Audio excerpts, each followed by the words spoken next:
So for the first bit of the video, I will be showing you every type of pin that has been made. So some cool stuff there.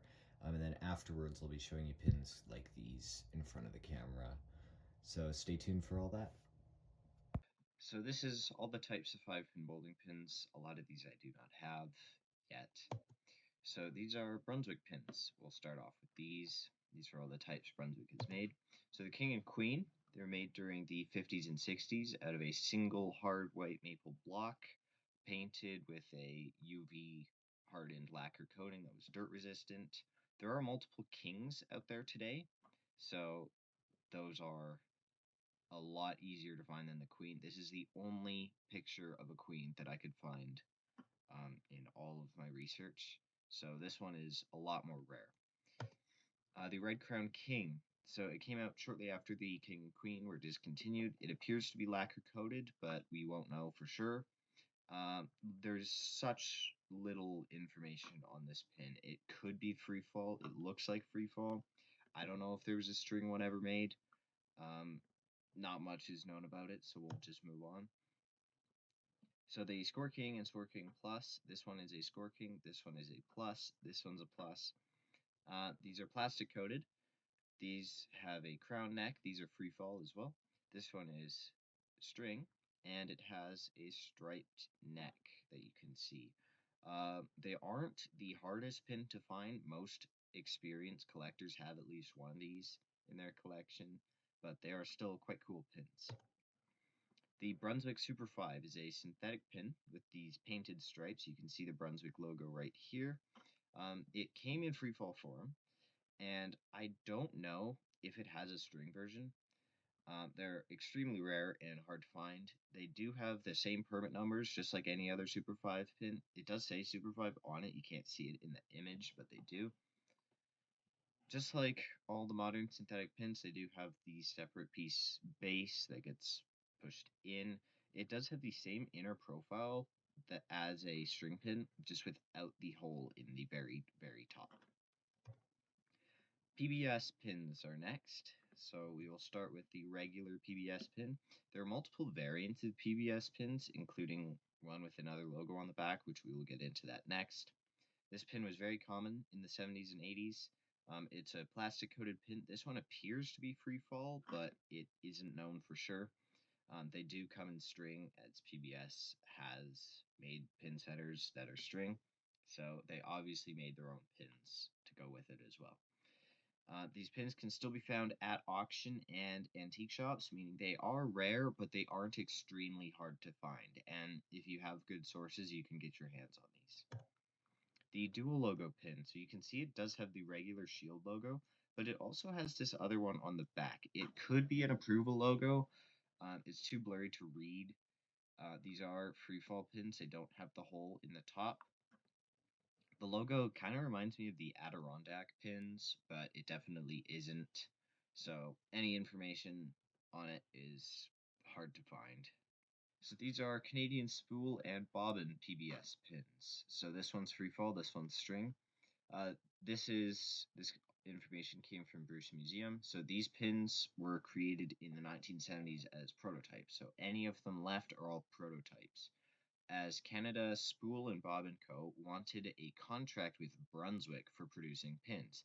There was trouble with the manufacturing of the pins, including drill migration, and the lacquer dried with air bubbles. A batch of pins was sent to Brunswick, who decided not to grant the contract. So there's more information on this later, but they're so rare, there's so little information on them. But I do have some more information, so make sure to stay tuned. Next is double diamond pins. So these pins are made by the 5-pin bowling company Double Diamond, who made the pin setters that rocked the world of 5-pin bowling for years. These are only free fall, and according to one of my sources, these pins were very bouncy and flew quite well.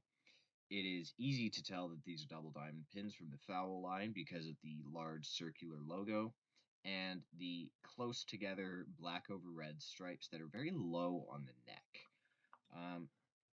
So these pins are quite hard to find nowadays. I can't find any other images of them, and I actually came across them by chance.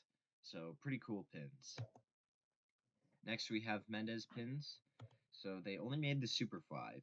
It did evolve over the years, so this one is free fall with painted stripes. This one is string with tape stripes. They both have the same inner profile, except the string just has the hole through the top. And they both have the press in base. Another cool fact about the Mendes pins is they are slightly harder than any other synthetic pin. They just have harder plastic. So that's quite cool. AMF 5 pins. So the AMF Super 5 is the pin that they made.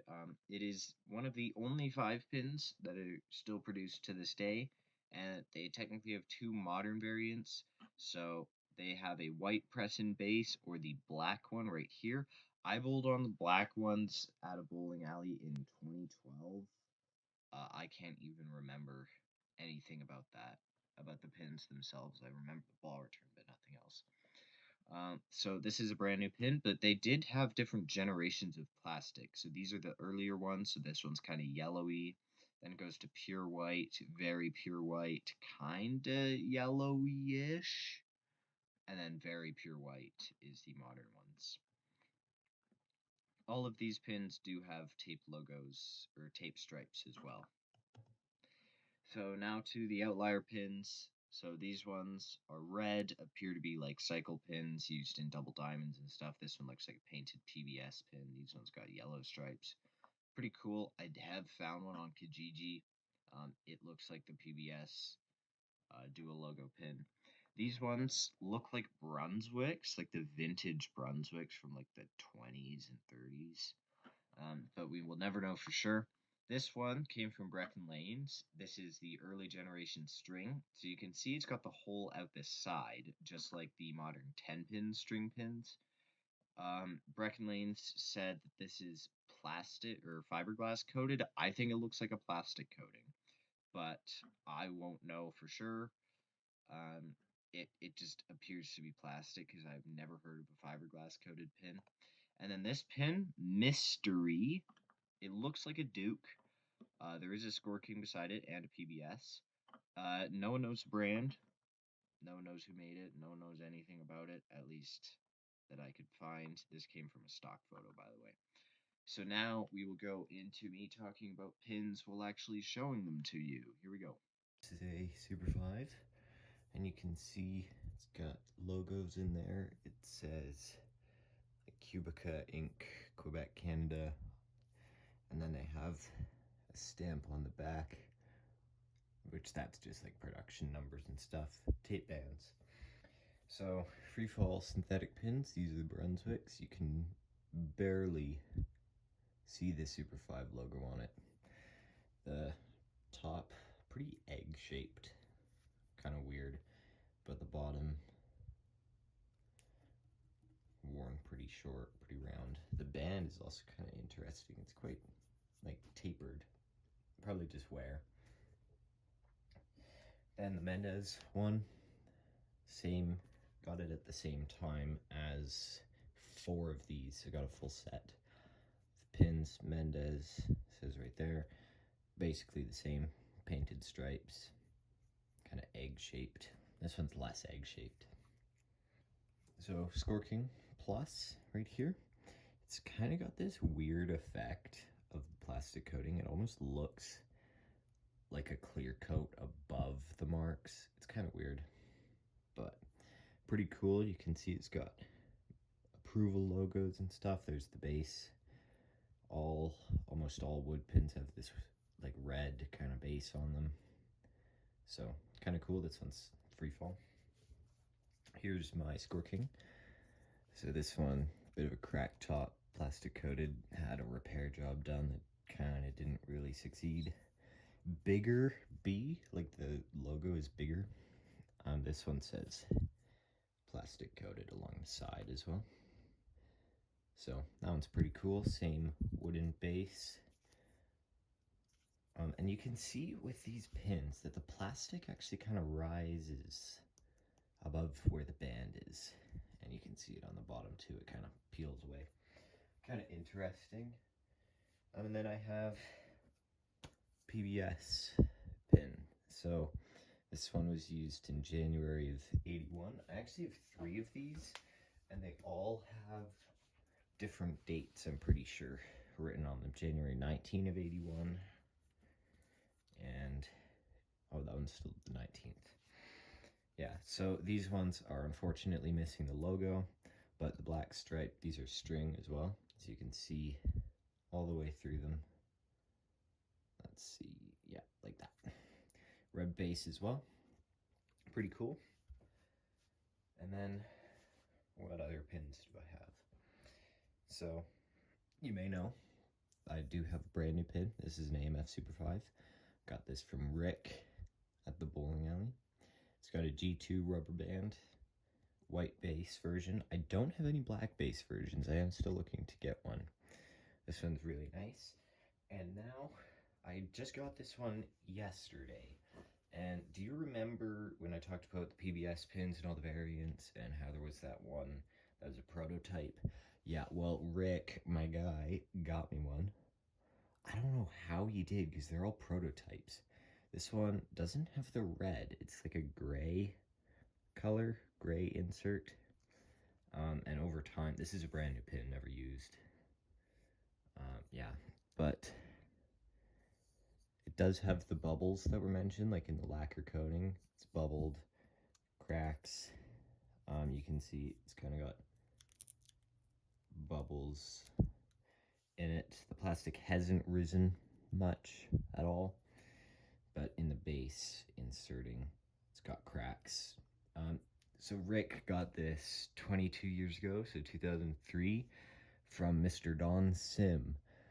And that's basically all the info we have on it. So you can see CSB right there, different size logo than the regular PBS pins. It's a lot smaller. Really cool thing. If you have any info on it, I'd like to learn more. And if you want to know anything about these, any information that I do not have in the video, please let me know. We got brand new band, everything. So shout out to Rick. He is the best. I don't think my collection would be nearly as big without him. So thank you, Rick. That's basically it. Also yesterday, I got this duck pin. It's one of the wooden ones, 40 years old, nail in it. Plastic base is broken, but still really cool, painted stripes.